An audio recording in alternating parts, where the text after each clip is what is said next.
가끔 우리가 살아가면서 이판사판이다라는 말을 할 때가 좀 있죠.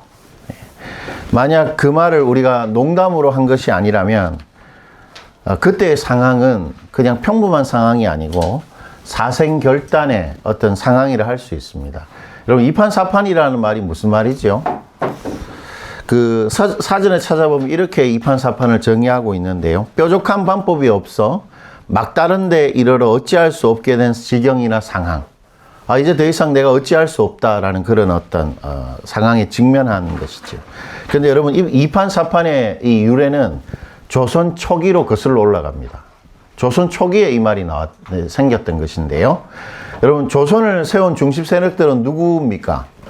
이성계를 중심으로 한 세력들이죠. 그 세력들이 무엇을 통해서 자신의 그 세력을 공고히 하려고 했죠? 유교입니다. 유교.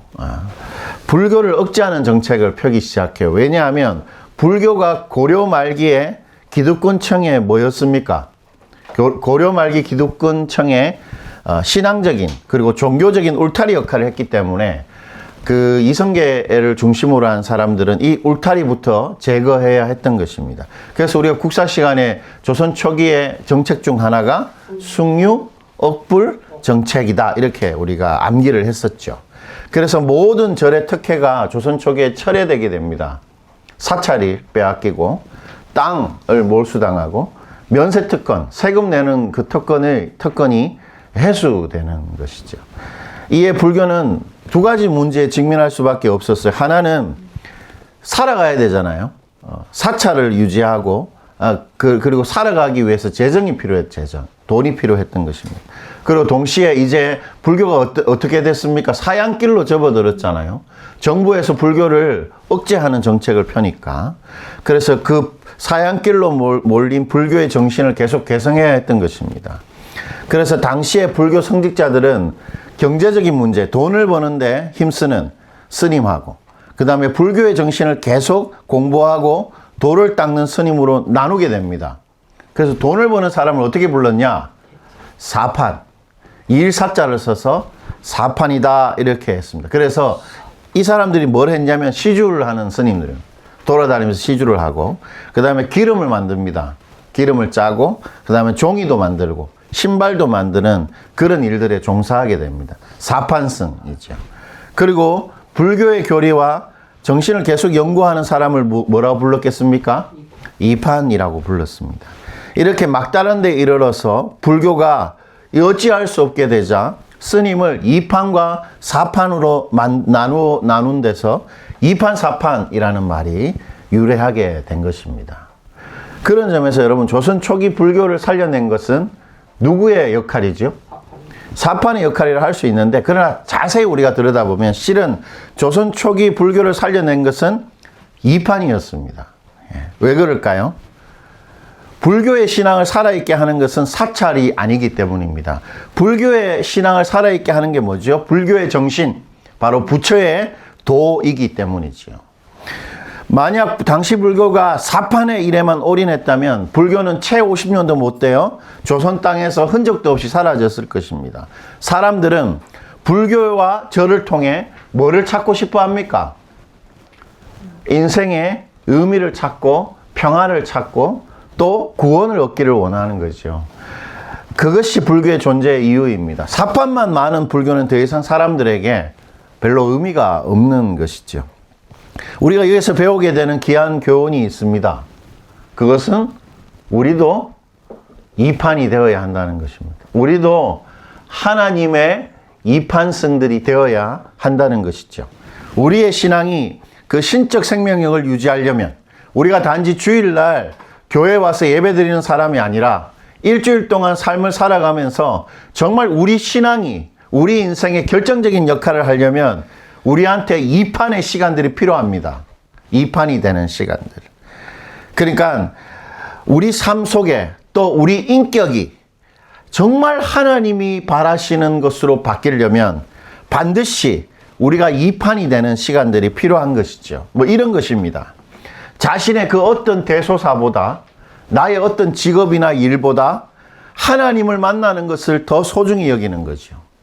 그분의 뜻과 그분의 음성을 듣고 그분의 마음을 아는 것을 내 인생에서 제일 중요하게 여기는 그런 시간들을 만들어내는 것입니다.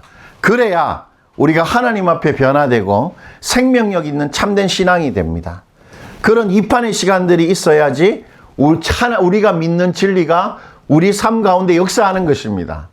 뭐 예수 믿어봐야 아무 소용이 없네. 그것은 그 사람이 이판의 시간들을 만들어내지 않았기 때문이죠. 우리가 진리를 듣고 우리가 뭔가 진리를 알면 이판의 시간들을 통해서 그 진리가 우리 삶 속에서 살아 역사하는 것입니다. 뿐만 아니라 하나님 앞에 딱 머물러 있는 이 이판의 시간들이야말로 우리 인생의 성공을 좌우합니다. 왜냐하면 우리 인생의 결정적인 모든 일들을 하나님께서 우리의 이 이판의 시간들을 통해 결정하시기 때문입니다. 하나님이 우리 인생의 중요한 일들을 무엇을 통해 결정할까요? 바로 이판의 시간, 기도하는 시간을 통해서 우리 인생의 소중한 것들의 중요한 문제를 하나님이 다 결정하시기 때문입니다. 그러므로 이판이 되는 시간이 정말로 우리 인생에 소중한 것이죠.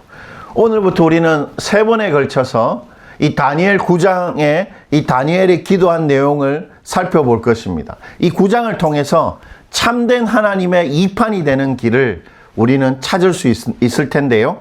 여러분, 다니엘 9장은 성경에 나오는 많은 기도문 중에서 가장 탁월한 기도문이다 할 수 있습니다. 이 주석가들과 많은 신학자들은 이 다니엘 9장을 기도에 대한 위대한 고전이다 이렇게 말했습니다. 9장 전체에는 참되고 바른 기도, 하나님이 들으시면 너무 좋아하고 기쁘게 응답하시는 기도의 중요한 요소들이 탁월하게 배어 있는데요. 23절을 보면 그걸 잘 알 수 있습니다. 우리 오늘 다니엘서 9장 23절 우리 한번 읽어보죠. 주보에 기록되어 있는데요. 한번 읽어봅시다. 곧 내가 기도를 시작할 즈음에 명령이 내렸으므로 이제 내게 이로 왔느니라. 너는 크게 은총을 입은 자라. 그런즉 너는 이 일을 생각하고 그 한상을 깨달을지니라. 여러분, 이 말을 하고 있는 것은 천사 가브리엘입니다. 천사가 나타나서 다니엘에게 이렇게 말하는 것입니다. 네가 이 9장의 기도를 시작할 뭐지요? 즈음에. 이 시작할 즈음에라는 게 무슨 말입니까? 기도를 하나님 여호와여, 내 하나님 여호와여 이렇게 기도를 시작하자마자 하나님께서 천사한테 뭐라고 말했다는 거죠? 다니엘이 기도하는 거 네가 응답해라. 이렇게 천사한테 명령을 내렸다는 것입니다. 여러분, 이게 무슨 말일까요? 다니엘의 기도는 하나님 입장에서 빨리 응답하고 싶은 그런 기도였다는 것입니다. 그래서 다니엘의 기도는 하나님을 어떻게 만들죠? 서두르게 합니다. 기도를 시작하자마자 하나님이 막 그 기도를 응답하려고 하시는 것이죠. 하나님을 움직이게 하는 기도, 그게 다니엘의 기도입니다. 한번 생각해 보십시오.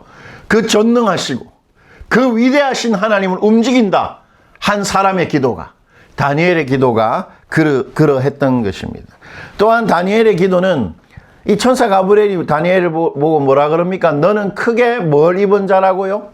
은총입니다. 이 말은 너는 하나님의 큰 사랑을 받은 자이다, 이런 의미입니다. 즉 다니엘의 기도가 하나님의 큰 사랑을 받는 사람의 기도, 다시 말하면 다니엘의 기도는 하나님이 너무도 사랑하시고 소중히 여기시는 그런 기도라는 것입니다. 여러분, 한번 생각해 보십시오. 우리가 무슨 기도를 했어요? 하나님 이렇게 뭐 해주세요 이렇게 기도했는데 하나님 그 기도를 듣고 소중하게 여기신다, 우리의 기도를 너무 사랑하신다. 한번 생각해 보십시오. 반드시 응답이 되는 것이죠. 때문에 오늘 이 다니엘의 기도에는 하나님을 움직이게 하는 그 기도가 뭔지, 그리고 하나님이 소중하게 여기시는 기도가 뭔지 그 내용이 잘 녹아져 있는 것입니다.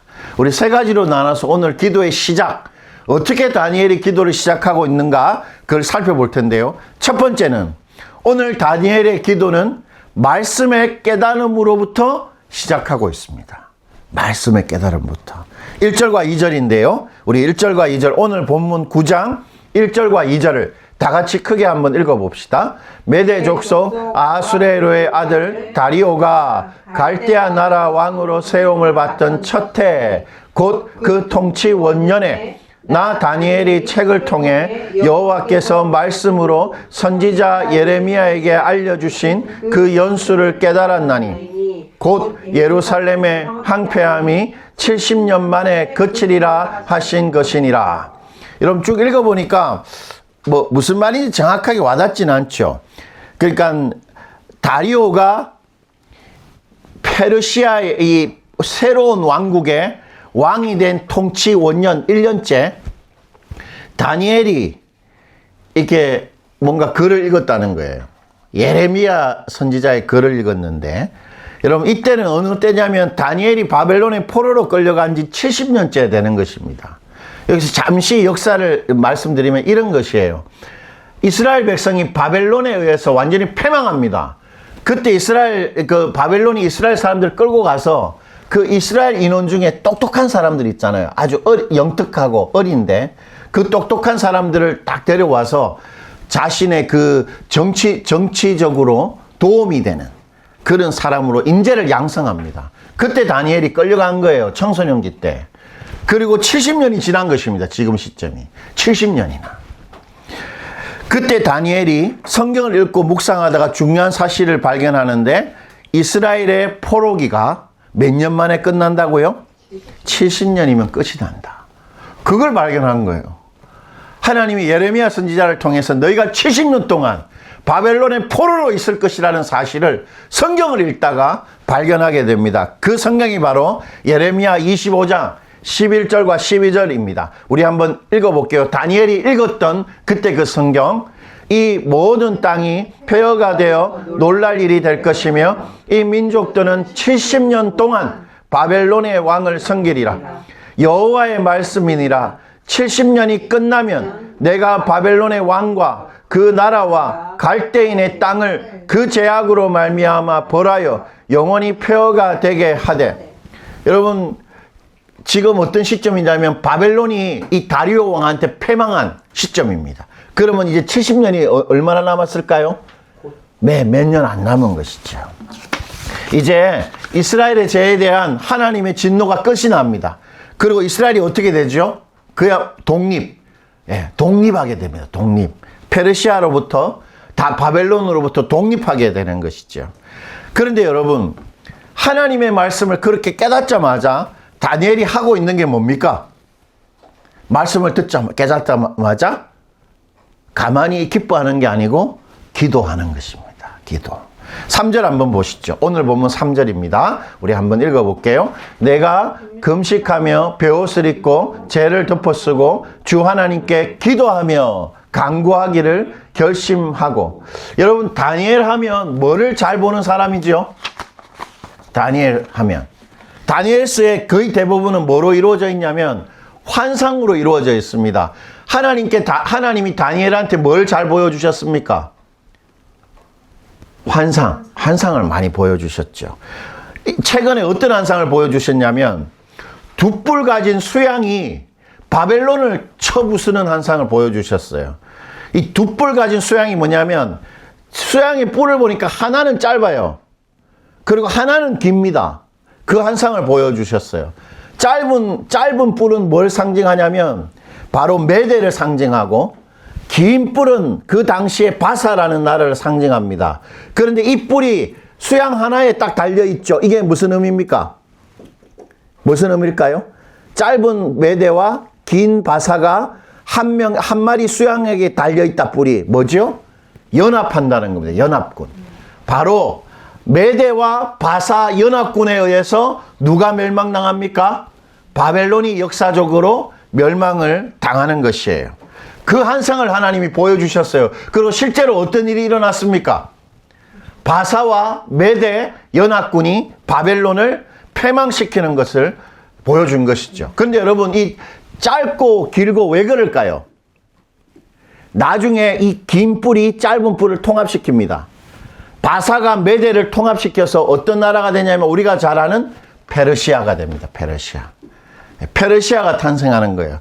아직 페르시아라는 나라는 세워지지 않았는데 다니엘은 페르시아라는 대국이 곧 탄생하게 될 것이라고 예상하고 있었던 것이죠. 여러분, 환상이라는 것은 한번 보면 어떻게 됩니까? 사라지는 거죠. 휘발됩니다. 휘발유처럼 날아가 버려요, 현상은. 휘발성이 있는 환상도 이렇게 정확했는데 만약에 하나님이 글로 새겨서 주셨다. 얼마나 정확할까요? 그러면 하나님이 70년 만에 너희가 고국으로 돌아갈 것이라고 말했다면 거의 이루어질까요? 안 이루어질까요?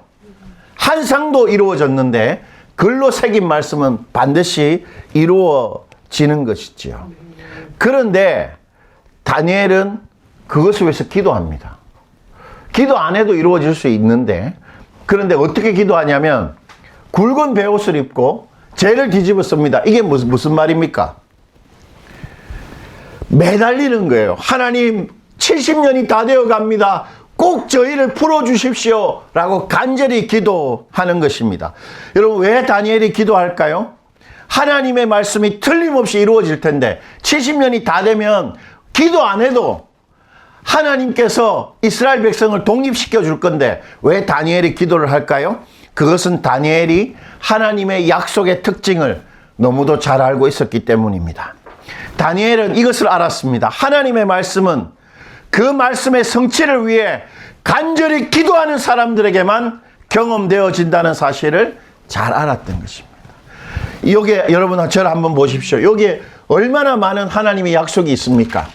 이 하나님의 약속이 나의 것이 되려면 반드시 이 약속을 위해서 간절히 기도하는 사람들에게만 이루어지는 것입니다. 에스겔 36장 37절이 그것을 이렇게 잘 말해주는데 우리 한번 읽어보죠. 주 여호와께서 이같이 말씀하셨느니라. 그래도 이스라엘 족속이 이같이 자기들에게 그것을 이루어 주기를 내게 구하여야 할지리라. 하나님이 독립시켜 주겠다 이렇게 말했습니다. 그래도 하나님 뭐라고 말합니까? 그래도 나의 백성이 그것을 위해서 기도를 해야 내가 이루어 줄 것이다. 하나님 그렇게 말하고 있는 것입니다. 여러분, 이 이치는 이거와 똑같은 거예요. 여러분, 예수님은 모든 사람들이 예수님 믿기를 원하실까요? 안 원하실까요? 예수님은 우리 자녀들이 예수 잘 믿는 사람 되기를 원합니다. 그러나 예수 믿는 사람은 누가 예수 믿습니까? 오직 뭐 하는 사람만? 믿는 사람만. 예수가 나를 위해 십자가에 죽었다는 것을 정말 믿고 이제 예수님이 나의 주인인 것을 정말 믿는 사람만 예수를 믿게 구원받게 되는 것이죠. 똑같은 것입니다. 말씀을 정말 이루어지기를 간절히 원하는 자들에게만 말씀은 성취가 됩니다. 그 믿음의 간절한 표지와 표현이 바로 뭐라고요? 기도입니다. 기도.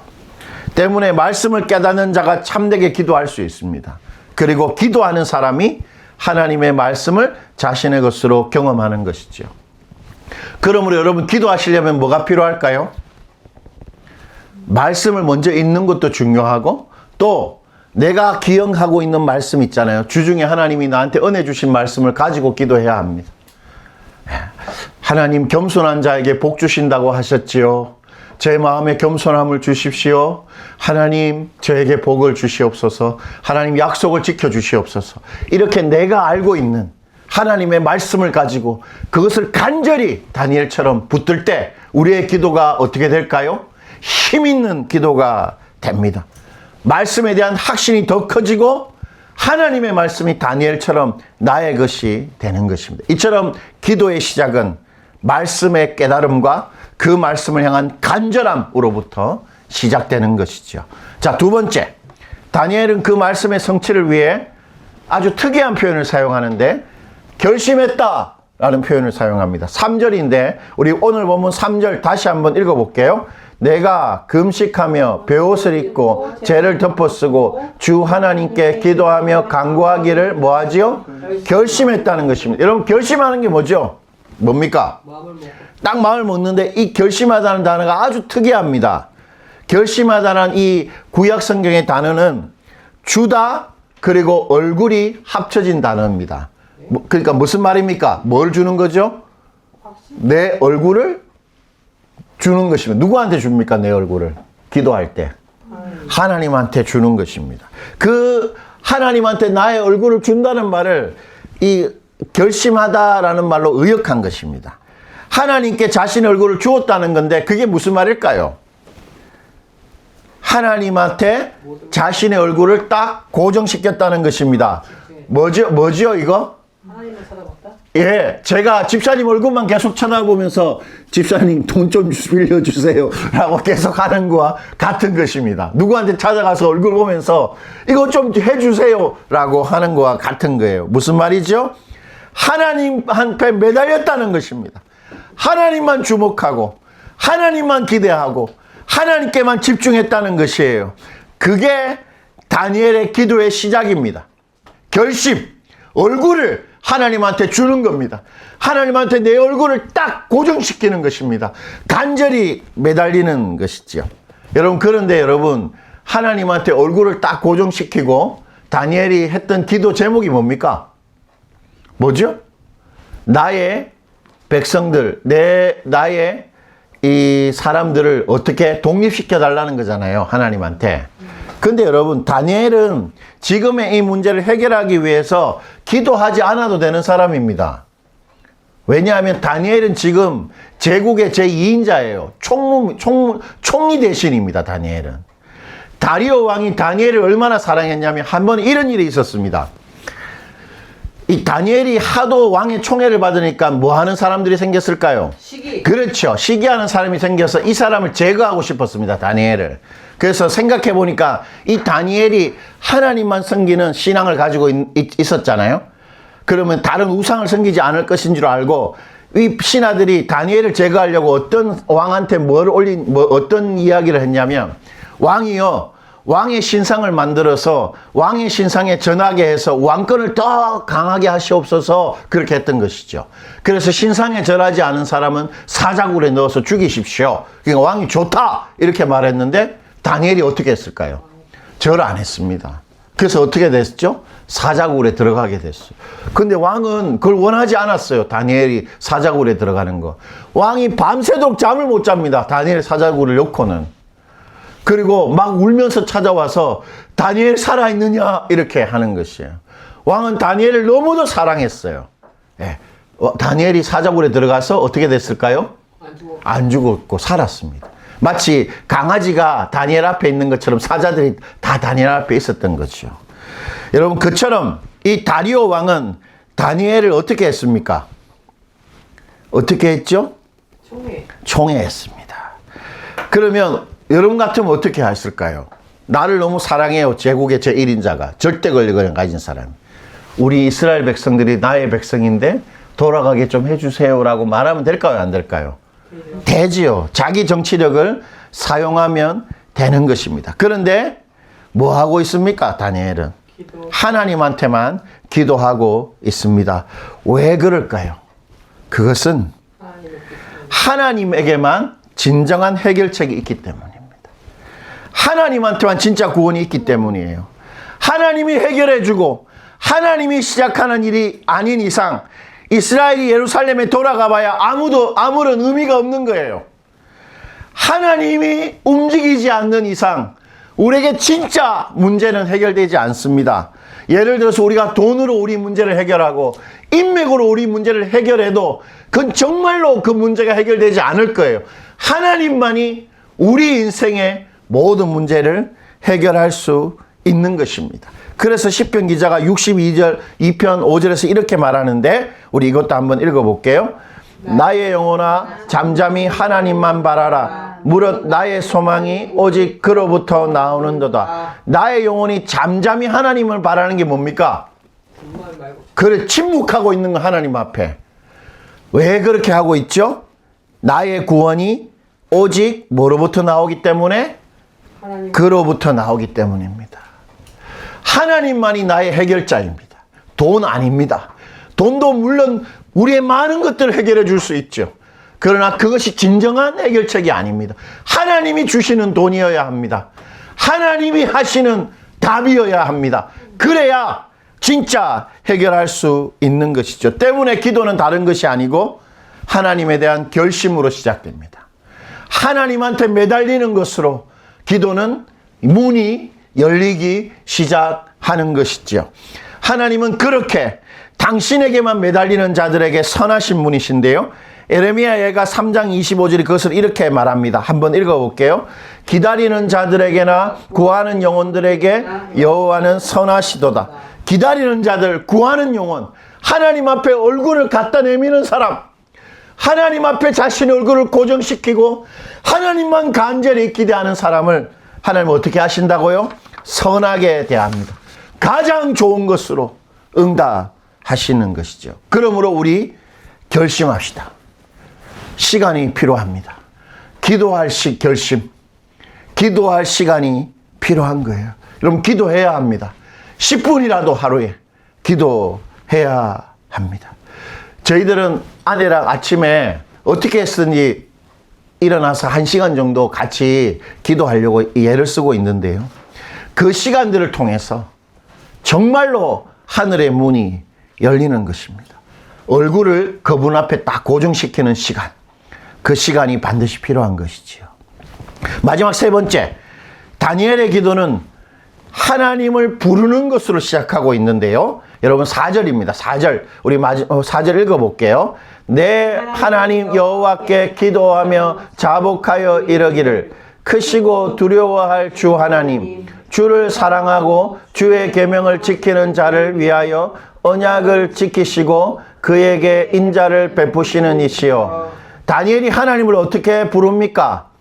내 하나님 여호와 이렇게 부릅니다. 이 하나님이라는 말은 엘로힘이라는 것이고, 엘로힘이라는 뜻은 뒤에 나오는 크시고 두려워할 주 하나님을 말합니다. 그리고 여호와는 언약을 지키시고 그에게 인자를 베푸시는 하나님을 말합니다. 무슨 말이냐면 하나님은 크시고 무엇이든지 다 다스리시고 무엇이든지 주관하는 엘로힘이라는 것입니다. 그리고 하나님은 한 번 선택한 사람은 반드시 책임지시고 그를 죽기까지 사랑하시는 여호와라는 것입니다. 그 하나님, 그 위대한 엘로힘, 그 위대한 여호와가 누구 거라고요? 나의 것이라는 것입니다. 여러분 한번 생각해 보십시오. 이건 내 집, 내 자동차, 내 핸드폰이잖아요. 하나님도 내 하나님인 것입니다. 그것이 하나님 나의 것이다. 하나님의 모든 것이 내 것이다. 이렇게 말하고 있는 것입니다. 즉 하나님에 대한 친밀하고 특별한 개인적인 그 사랑으로 다니엘은 하나님을 부르고 있는 것입니다. 기도는 그렇게 하나님에 대한 친밀함으로 열리는 것입니다. 그 크신 하나님이 나의 것이라는 큰 확신과 그 하나님이 나를 너무도 사랑하시는 하나님이라는 개인적인 친밀함으로 기도의 문은 열리는 것이죠. 여러분, 이스라엘의 성전은 크게 두 구조로 되어 있습니다. 하나는 지성소고 하나는 성소입니다. 지성소와 성소 사이에는 뭐가 있습니까? 장막이 있습니다. 휘장이 딱 있죠. 지성소 안에는 1년에 딱 한 번 대제사장이 목숨을 걸고 들어가는 곳입니다. 하나님의 임재가 있는, 언약궤가 있는 성수집, 그게 언약궤 상자가 딱 있는 곳입니다. 그리고 성소는 매일 제사장들이 예배 업무를 보는 것이에요. 그런데 예수님이 죽는 그때, 죽자마자 성소에서 일어난 일이 있습니다. 그것은 휘장이, 지성소와 성소를 맡고 있던 휘장이 찢어지는 것입니다. 무슨 말입니까? 이제 마음껏 하나님한테 갈 수 있다. 그 말이죠. 예수님이 우리를 위해 죽으시면서 당신의 몸을 찢으면서 휘장을 찢으신 것입니다. 그래서 우리가 언제라도 어떤 상태라도 하나님께 마음껏 가서 하나님의 그 특별하고 개인적인 사랑을 나의 것으로 누리게 되었다. 그렇게 예수님 말하시는 것이죠. 때문에 우리는 기도라는 이 위대한 특권을 언제라도 사용할 수 있습니다. 내 기도 제목이 어떤 것이든, 그게 돈 문제이든 어떤 문제이든 그거 들고 가서 하나님 해결해 주세요. 하나님 이거 하나님이 책임져 주시옵소서. 그런 개인적인 친밀함으로 하나님을 부를 수 있게 된 것입니다. 여러분 세 가지입니다. 첫 번째 뭐지요? 말씀을 깨닫고 그 그 말씀이 이루어지기를 기도하는 것이죠. 그때 기도가 풍성해집니다. 그리고 얼굴을 어떻게 하는 겁니까? 하나님께 고정시키는 것입니다. 결심해야 합니다. 시간이 필요합니다. 결심하는 시간이 필요해요. 그리고 무슨 일이라도 하나님이 나의 것이라는 확신으로 개인적인 친밀함으로 하나님을 부를 때 우리의 하나님은 우리를 기도를 듣고 움직이시고 우리의 기도를 소중하게 여기실 것입니다. 여러분 그렇게 모두 기도를 시작할 줄 아는, 기도의 문을 열 줄 아는 그런 여러분 되시기를 축원드립니다.